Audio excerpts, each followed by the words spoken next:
بران اندانگو اولفینیف انگونکه ایلیسی فرسادا فرده فولکه ایه همه برابراتی موتی داتی همه برابراتی مقابا كان الماء كان فورق القلو واقع تكون نيامن أمين كبجموتا في جالة موتا ماتي ون waaqayyoon kan jaalattan waaqayyo isininis kan jaalatu hundumti keessan akkam jirtu akkam yoo nageessanii akkamiin turtanii yoonaan kan nu ga'e waaqa keenyaaf galanni haa ta'u qulqulleetti dibroo maariyaam haadha gooftaa keenya qoricha keenya Iyesuus Kiristoos galanni isheetiif haa galu ergamoota qulqulloota raajota waaqayyoo galanni fulfinni isaaniif haa ta'u egaa akka fedhaa fi jaalala waaqayyootti waqtiin kee jirru kun waqtii sooma qaammee yookiin immoo waqtii qaammee waan ta'eedhaaf qaammee guyyaa sadi immoo manni kiristaanaa keenya qaammeen wal qabsiistee ayyaana guddaa ergamaa qulqulluu Rufaa'eliitiin ni kabajji. Maaliif kabajji? Maaliif kabajna kan jedhu guyyaa kana immoo maaliif kan itti raawwate kan jedhu waliitiin ni ilaala jechaadha. Ergamaan qulqulluu Rufaa'el ija xoobitiin kan itti fayyise Saaraa walatta Raagu'eeliin immoo rakkisaa kan ture Asmaandiyoos kan jedhamu hafuurri hamaan guyyaa itti isheerraatii ifatamedha. Seenaansaa akkasidha. Xoobit biyya Faaresirraa godaanee Silminaasoor bara Silminaasoor booji'amee lammii Niftaaalemirraatii kan dhalate nama cimaa Israa'elaawii turee jedha. Waaqayyoon Silminaasoor fuulduratti kan jaalate simboo fi qabeenya waan kenneef durataa yookiin immoo hangafa taasisee muudeera. Lammiiwwan isaatii kennaa kan kennu heera seeraatiin baratee cimee kan ittiin jiraatu Haannaa kan jedhamtu haadha warraa fuudhee ilma tokko dhalcheera jedha. Silminaasoor du'ee Senaakireem yommuu inni mo'e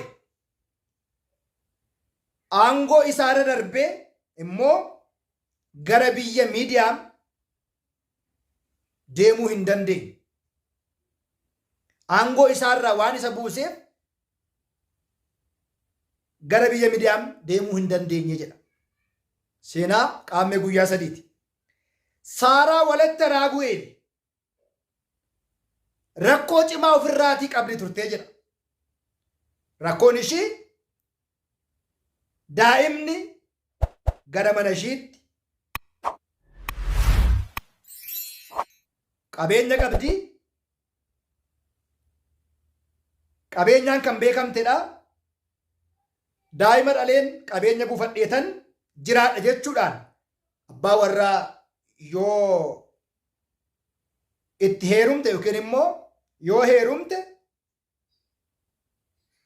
hafuurri Asmaandiyoos jedhamu hafuurri hamaan irra bulee abbaa warraawwan isheen fuute hundumaa ajjeesa turee jedha.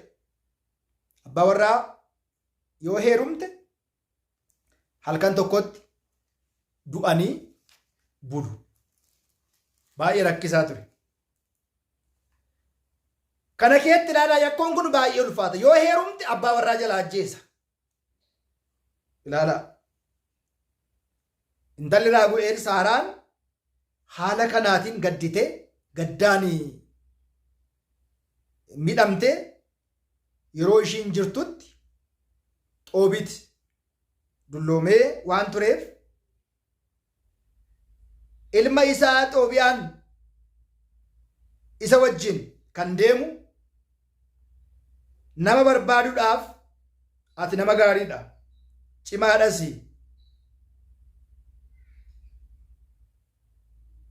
kunoo ergamaa qulqulluu Rufaa'elii jedheeni jedha. Xoobiyaan garuu ergamaa qulqulluu Rufaa'eliitiin siruma hin beekne ture jedha. Qulqulluu Rufaa'eel maraa'ee finooti yookiin immoo karaa kan namatti agarsiisu, karaa kan nama qajeelchu jechaadha. Isaa yommuu deeman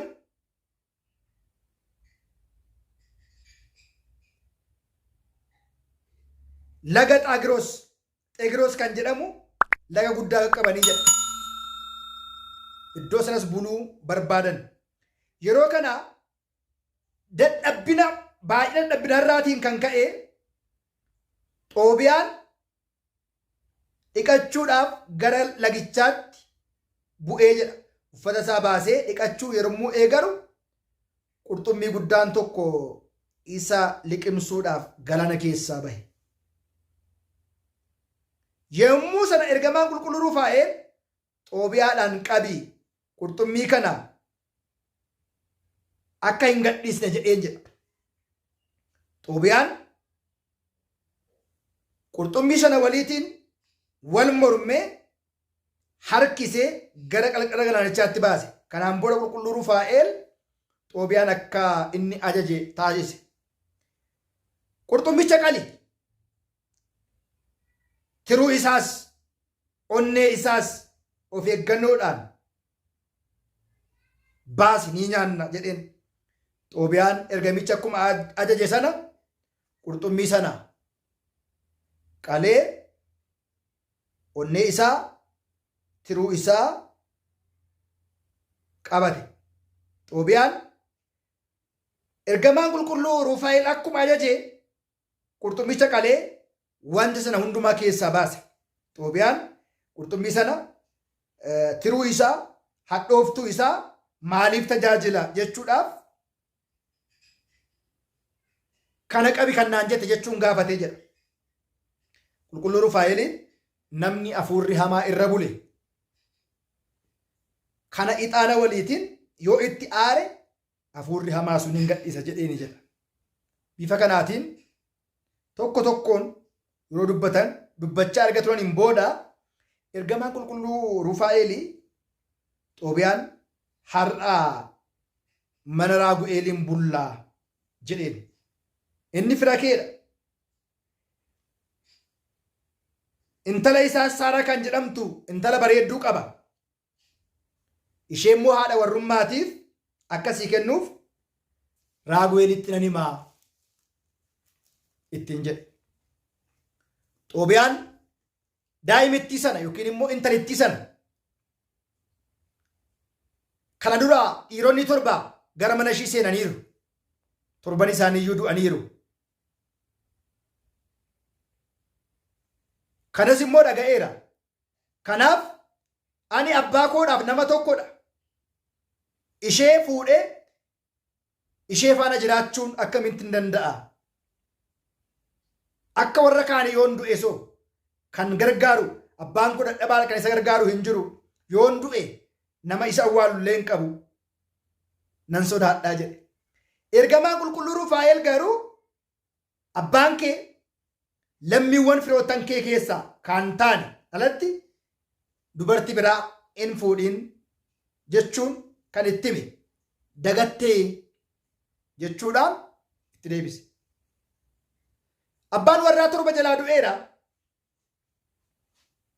Waan jettu kana ani immoo qoricha siifan kenna. Hin sodaatiin hin duutu. Hadhooftuu qurxummichaa fi tiruu qurxummichaa maaliif an qabisiin jedhe. Egaa hadhooftuu isaa fi tiruu isaa ixaana waliitiin itti aarsii. Saaraarra turee kan ture Asmaandiyoos kan jedhamu hafuurri hinaafuudhaan dhiirota ajjeesaa ture kun irraatii ba'aa jechuudhaan Xoobiyaan sagalee kana gaafa dhaga'u gammadee isheen alatti kan biraa akka hin fuune amanee jedha. Kanaa booda Raagu'eel mana Raagu'eel akkuma qaqqabaniin Saaraan gammachuudhaan isaaniin simatte. Abbaan Saaraa Xoobiyaan akkuma kanaatiin mucaan kun mucaa fira kootiiti Xoobitiin fakkaata jedheen isa faanas wal qabsiisee yaa ijoollee biyya kamii dhuftanii jedheen. Isaan immoo biyya Nanawweedhaa dhufne jedhanii. Biyya sana Xoobiitii kan jedhamu obboleessan qaba ture. Hin beektuu jechuudhaan gaafate. Yeroo kana Xoobiyaan abbaan isaa waamuuf abbaan isaa yeroo waamu ni dhageenya. Anuu mataan koo ilma Xoobiiti jedheen. Kanaan booda Raagu'eel ilma obboleessa kootii jedhee isa dhungate qabatee jedha. Xoobiyaan Saaraa jedhi yaa obboleettii koo jireenya keenya akka nuuf salphisuu fi gaa'ila keenya akka nuuf eebbisu dursinee gara uumaa keenyaatti kadhannaa taasisnaa jedheen. Waliitiin kadhannaa erga taasisaniin booda tiruu qurxummii fi hadhooftuu qabatan sana ixaana walitti makee itti aarsee jedha. Saaraarra bulee kan ture Asmaandiyoos afurichi jedhamu sun dhiirota ajjeesuun afurri beekamu sun Saaraarra gadhiisee lammaffaa akka hin deebineef waadaa galee ba'eeraa jedha. Isaanis nagaa fi gammachuudhaan bulanii Xoobiyaa fi gaa'ila Saaraa kan eebbise ergamaan qulqulluu Rufaa'eel gaa'ila hunda keenya haa eebbisu.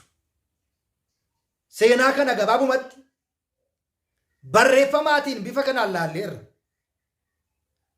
Jireenya keenya keessa wanta akkasii jira. Dubartoonni heerumtanii gaa'illi sin dide. Gaa'illi milkii sin dhabe. Gaa'illi keessan gammachuu dhabe. Jeequmsa ta'ee gammachuun keessan gaddatti jijjiirame jiraachuu dandeessu. Waaqa ergamaa qulqulluu Rufaa'eliitiin kadhadhaa. Dhugumatti gaa'ila Saaraa kan eebbise Waaqayyo gaa'ila keessan akka inni eebbisu fedhaaf jaalala isaa nuuf haa ta'u. Kutaa 5ffaa barnoota keenyaan immoo seenaa Xoobiitii fi Xoobiyaa hin xumurre waliin laallaa. Kutaa 5ffaatiin nu eegaa. Waaqayyo hunda keenya duukaa haa ta'u.